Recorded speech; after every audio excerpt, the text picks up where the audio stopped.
Finally bidding Ho Chi Minh City goodbye after a fab 3-day trip. We headed out to Hoi An. We took a flight to Hoi An which landed at night, and this was the car which came at the airport to pick us up. 2 घंटे बाद हम अपने hotel में पहुंच गए थे, and this was day 1. Next morning it was so nice. This was the view from our terrace of the room. एक side बीच था और दूसरी साइड हम टाउन देख सकते थे, जो कि बहुत ही सुंदर नज़ारा था. As you guys can see, we got ready and we headed out to the old town because day 1 का प्लान वही था. Good morning, actually morning नहीं afternoon है, but हम ready होके फाइनली Hoi An एक्सप्लोर करने निकल चुके हैं. हमने ग्रैब मंगवा ली थी. यहाँ पे ग्रैब बहुत इजीली मिल जाती है, तो होटल के बाहर ही आ गई थी. और ओ वाओ, ये ब्रिज हम क्रॉस कर रहे हैं, मैं आपको दिखाती हूँ. It's so pretty. तो अब हम सबसे पहले जाने वाले हैं जापानीज ब्रिज, और वहाँ से Hoi An नाइट मार्केट भी कर लेंगे. शाम हो ही जाएगी तब तक. वो लैंटर्न्स लगा के रिवर में से ऊपर भेजनी ही है, वो एक्सपीरियंस तो डेफिनेटली करना है. सो ये सारा आज का प्लान है, आइटनरी है बेसिकली. और कल हम कोकोनट विलेज करेंगे बिकॉज आज एक दिन में इतना ही हो सकता है. सो आज ओल्ड क्वार्टर रहने देते हैं और न्यू क्वार्टर की तरफ जा रहे हैं. बट नाइट मार्केट से मेरे को काफ़ी उम्मीदें हैं बिकॉज मोस्टली सब ने ही सजेस्ट किया था कि यहाँ का नाइट मार्केट सबसे सस्ता है in the whole of Vietnam. So I'm just hoping for it, keeping my fingers crossed. Our hotel was hardly 10 minutes away from the old quarter, and here we were finally. जो मैंने इतने सारे videos और pictures में देखा था, this is what I was seeing from my real naked eye. It was so pretty. Would be an understatement. The whole vibe was just so amazing. So many lanterns on all the streets, paintings, cafes. The streets were so good, and this was the entrance जहाँ पे हमने ये tickets लिए इस counter से. And then we started the day. This was the Hoi An river. Yes, Hoi An river पे bridge है. हम पहुंच गए हैं यहाँ जापानीज ब्रिज, और थोड़ी सी धूप भी आ गई है तो थोड़ा सनी हो गया. टोपी ये वाली ख़रीद लेंगे शायद, वियतनाम वाली, या ग्लासेस लगानी पड़ेगी. बट बहुत ही सुंदर है और वाइब इतनी अच्छी है, शांत and so picturesque. Entrance tickets ले लिए हैं, हार्डली कुछ 100 रुपये के हैं पर पर्सन, और फिर अब आप ये सारी चीज़ें कवर कर सकते हो. तो अब हम आगे चलेंगे. This was actually a very famous heyday coffee store, जो मैंने सोचा था we would try, but we saved it for later. ये हेडे कॉफ़ी काफ़ी फेमस है, तो हम सोच रहे हैं ट्राई करें कि नहीं. खैर अभी तो सिर्फ टिकट्स लेके चलना शुरू किया है. सुबह हमने कॉफ़ी पी थी, तो यहाँ कॉफ़ी का ओवरडोज हो रहा है बिकॉज वियतनाम में है. थोड़ी देर में शायद we could try it out, but the weather so good. It's like the perfect day to be here out in the open. As we moved ahead on the road, we found Kong Coffee and cafe जैसे वो लिखते हैं, but it's all time famous there. इतनी line थी, there was so much of queue for that coffee. We just thought of getting it in the evening. Firstly, we wanted to explore Hoi An. This is the Hoi An bridge and the river behind me. Bridge के दोनों side market है, and it's such a vibe, guys. Bridge cross करके अब हम इस side आ गए हैं, so ये side explore कर लेते हैं अब. देखते हैं. हाँ, because it was around 11 a.m. we were hungry, we hadn't had breakfast, so we thought of trying every vegetarian dish possible there. So we started off with these banana crepes. Oh my God, cash collect करने में बहुत time लग रहा था because उनकी currency से use to होने में आपको थोड़ा टाइम लग रहा था. Anyway, this crepe was a यम्जा. Then we moved on to the fresh fruit. So it's a tip, if you are in Vietnam, do try their fresh fruits like mangoes et cetera. हमने pictures तो ले ली और video भी. मैंने बनाना Krebs लिया है try करने के लिए, और बाकी भी बहुत सारी चीज़ें दिख रही हैं विच आर सो टेम्पटिंग. एक एक करके सब ट्राई करेंगे. मैंगो खा लिया, काफ़ी अच्छा फ्रेश और एकदम स्वीट था. वर्थ इट है. आई थिंक 450 के का था, और जो क्रैप लिया था वो 40 या 60 के का था शायद. This is how the other side of the bridge looked. सारे खाने के जॉइंट्स एंड ये सारी चीज़ें, लैंटर्न्स इस साइड पे थी. जिस साइड से हम आए थे उसके ऑपोजिट साइड में. So next we thought of just trying out the next best vegetarian dish available, which was this rice paper pizza basically. And yeah, this auntie made it really well. काफ़ी अच्छा था, crispy था and different था of course. काफ़ी कुछ खाना खाने के बाद स्ट्रीट फूड बहुत ही बढ़िया था. वेजिटेरियन ऑप्शन भी बहुत अच्छे थे. 4:30 हो गए हैं, तो 5 बजे के बाद यहाँ नाइट मार्केट लगेगा और हम लोग लैंटर्न्स भी डालेंगे. बट रात के टाइम में प्रॉबेबली 1-1.5 घंटे के बाद लैंटर्न्स के लिए जाएंगे. ये नाइट मार्केट के पीछे वाली लेन है, एकदम इंडिया के घर ही लग रहे हैं वो भी. कपड़े सूखते हुए। These were just the lanes we were strolling across because we had a lot of time before we wanted to take the boat ride, the famous lantern boat ride in the Hoi An River. The back side of this was where you could do boating as well, so that's also an option if you have spare time on hand. We thought of just shopping first because it's so famous for Nike shopping and Nike clothes and everything. Patagonia भी, तो हमने थोड़ी सी यहाँ से shopping करी and trust me the rates are so reasonable, मतलब बहुत ही सस्ता है, ये मार्केट आपको मिस नहीं करना चाहिए. Finally it was evening and this was all lit up. How beautiful it looks, right guys? Like Hoi An is a must go if you go to Vietnam. बहुत ही सुंदर. अब हम लैंटर्न वाली लाइन में लग गए हैं 2 टिकट लेके और बहुत ही बढ़िया माहौल है. तो अब लैंटर्न उड़ा ही लेते हैं. ऑस्पिशियस माना जाता है, लकी होता है इनके ट्रेडिशन में. साल के स्टार्ट में भी हो जाएगा न्यू ईयर के हिसाब से. फाइनली हमने बोट राइड के लिए ऑप्ट किया and the charge was 50,000 Vietnamese dong per person. You get a separate boat for yourself and this is how they actually take you across the river, across the bridge, and it's so pretty to see the sunset from the boat. It's just another world you're in. You feel like it. They also give you the lanterns to light up a candle in it and just make it flow in the river because it's auspicious as per Vietnamese culture. This is Highlands Coffee which we had in Ho Chi Minh City. From my vlog you can see, and we finally went to a spa because बहुत ही बढ़िया massage हो गया इस जगह से. मैं आपको highly recommend करती हूँ. रेट भी बहुत अच्छे थे and the massage was really very good. हम इनके मार्ट में आ गए जो कि विन मार्ट करके है. सो यहाँ पे बहुत सारी चीज़ें मिल रही हैं. माचा किटकैट मिल रही है जो हमारी फेवरेट है. पानी भी लेंगे थोड़ा सा क्योंकि यहाँ पानी पेड है. होटल में 15,000 का एक पानी की बॉटल है जो इंडिया के हिसाब से थोड़ी महंगी है, बट फिर भी इट्स ओके. अब पानी तो आप पियेंगी.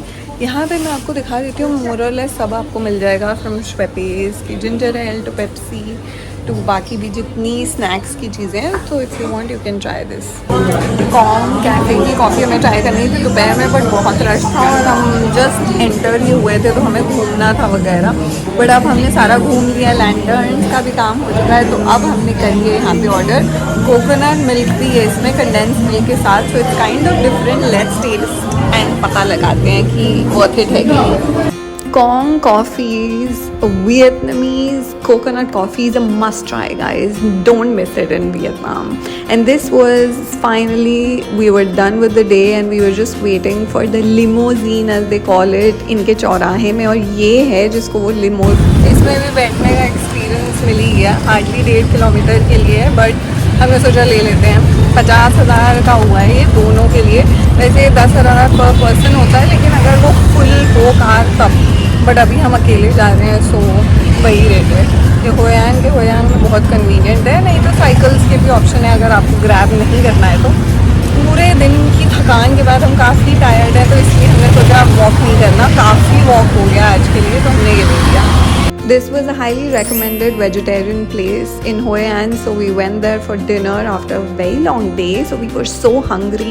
यहाँ का खाना बहुत ही अच्छा था. उन्होंने अनियन गार्लिक भी नहीं डाला था हमारे लिए जो हमने उनको कहा था. And we were so full by the end of it and really satisfied. The banh mi was yum. This was day 2 in the morning और हमने देखा उठने के बाद कि थोड़ी बारिश हो रखी थी. So last day was sunny और आज एकदम से. ये है हमारा होटल Hoi An का. वो मैं आपको अंदर से दिखा देती हूँ. It's really cute, nice and old town की प्रॉपर्टी है. सामने पूल है छोटा सा एंड सामने ही एनांग बीच है. बीच में मेंशन कर दूँगी. I am not so sure about the name, but it's the location is really good. और यहाँ से हार्डली 8 to 10 मिनट्स पे है आपका सारे एक्सकर्शंस जो भी हैं. तो यहाँ से आप ग्रैब कर सकते हो या बाइक भी चला सकते हो. या वॉक करने का शौक है बहुत तो आप वॉक भी कर सकते हैं. Let me just show you the property now. ये रहा प्यारा सा hotel. It's like a nice boutique hotel. सामने भी बालकनीज है, फ्रंट फेसिंग रूम्स. हमारा साइड वाला था बट वो भी काफ़ी अच्छा था. और ये रहा पूल है एंट्रेंस. एंड ये रहा नाम रियॉन. और ये रहा होटल. इनका मंदिर तो होता ही है स्टार्टिंग में हर जगह. एंड यहाँ से लिफ्ट है. तो हमारा 6th फ्लोर था. फ्लोर लेंगे तो बेटर होगा. आपको व्यू अच्छा मिल जाएगा. सामने ही बीच का व्यू है, साइड में ही सिटी का भी व्यू है. नीचे का फ्लोर होगा तो ब्लॉक्ड होगा. So just a suggestion. ये फॉर द प्राइस मेरे को बहुत ही अच्छा लगा, totally economical and value for money. और कनेक्टिविटी भी बहुत अच्छी है, स्टाफ बहुत स्वीट है, they help you with pretty much everything. अगर आपको टूर्स भी बुक करने हैं तो वो करवा देंगे। हमने एक कोकोनट बोट टूर किया इनके थ्रू, बाकी सब हमने खुद किया था, बट ऑप्शंस हैं यहाँ काफ़ी। ये वाली आ गई है हमारे पिकअप के लिए, सो अब हम जा रहे हैं। ये ब्रिज क्रॉस करके हम ओल्ड टाउन पहुँचते हैं फिर।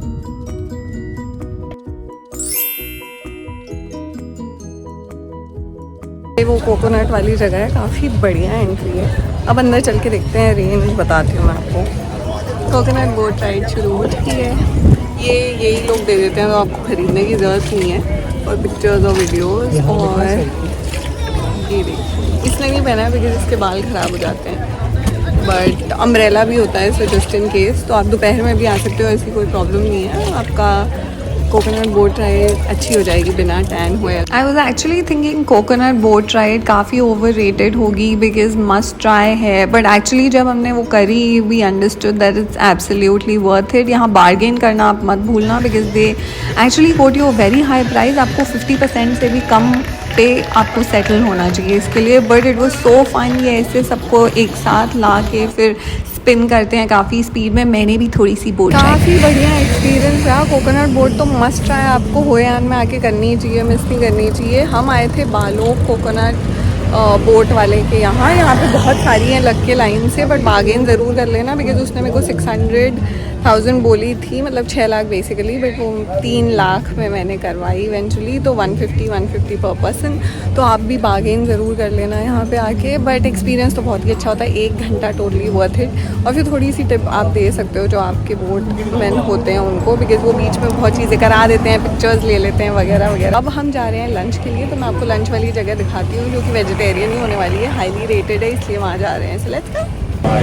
सो अब लंच के लिए आ गए नरिश ईटरी, जो कि वीगन और वेजिटेरियन ही है। डेकोर काफ़ी अच्छा है, जो इंडिया में भी बहुत ऐसे डेकोर होते हैं। और बाकी मैंने आपको मेन्यू तो दिखाई दिया है, prices are pretty reasonable as well. थोड़े से बाहर से ज़्यादा एक्सपेंसिव है, but it's totally worth it because सब वेजिटेरियन है। खाना कैसा है वो ट्राई करके देखते हैं। मोस्टली मैं बर्गर मंगाने वाली हूँ विद स्वीट पोटैटो फ्राइज और Vietnamese coffee, but ice because बहुत गर्मी है आज, काफ़ी सनी है। This place was highly rated as well. यहाँ की कोकोनट कॉफ़ी, ये टाको जो वीगन थे, और fries of course sweet potato, and ये कीनुआ पैटी का हमारा हो गया बढ़िया नरिश ईटरी में। थोड़ा एक्सपेंसिव था, वीगन था इसलिए, but it was totally worth it. तो अगर आपको शौक है वैसा खाना खाने का तो आप जा सकते हो। अब हम जा रहे हैं मार्बल माउंटेन्स की तरफ, और उसके बाद जाएंगे दाना। Hoyan's trip last end was the Marble Mountains, where we went and checked out from the hotel. 1.5 घंटे बाद we reached the Marble Mountains. This was where we got the tickets from. नीचे से ही we opted for the lift there. 40 पर person है और elevator के 15,000 और हैं, तो ऐसे 55 हो जाते हैं आपके, तो 1,10 हो जाते हैं। मैप चाहिए तो उसके और 15 या 20 कुछ ले रही थी, बट मैंने मैप नहीं लिया। तो अब 110 लेके हम एलिवेटर से जा रहे हैं बिकॉज बहुत चढ़ाई है, ये ज़्यादा कन्वीनियंट होगा, और पेट भी बहुत भरा हुआ है। This is the elevator from which we go upstairs, and there is an extra charge for it of course, but actually lift लेना ही बेस्ट रहेगा आपके लिए अगर आपको चढ़ाई चढ़नी नहीं है, बिकॉज बहुत टाइम भी वेस्ट होता है उसमें। एंड फाइनली हम ऊपर पहुँच गए। ऊपर से नज़ारा बहुत ही स्पेक्टेकुलर था, एंड दोनों साइड के लिए ऊपर आ चुके हैं। अब एक एक करके देखना शुरू करते हैं। 11 या 12 यहाँ पे मेन अट्रैक्शंस और पीक्स हैं। आधे घंटे में देखते हैं हम कितना कवर कर सकते हैं। सो ये है पहली वाली, ये नंबर 2 है शायद। You can actually get a map also for the Marble Mountains because actually बहुत सारे mountains और peaks अंदर हैं। बहुत सुंदर तो है, बट वो आपको मैप के लिए एक्स्ट्रा चार्ज करेंगे। हार्डली कुछ 15,000 वियतनामीज डोंग, बट बहुत सारे पगोडाज थे, बुद्धा स्टैच्यूज थे, उनकी वर्शिप प्लेसेस और श्राइन्स थी। सो आपको अगर ये सब पसंद है तो आप जा सकते हो, अदरवाइज़ आप स्किप भी कर सकते हो if you are not so fond of these things. ये अगरबत्तीज़ लगाई हैं उन्होंने अपने टेम्पल्स के बाहर। हमें तो बहुत ही सुंदर लगा था बिकॉज हाइट पे था और नज़ारा भी अच्छा था, और मार्बल माउंटेन्स थोड़े स्पेशल हैं, इसलिए it's worth it is what I feel. And that's it. This is as far as the Hoi An vlog is concerned. Next vlog आएगा दाना। Ta-da!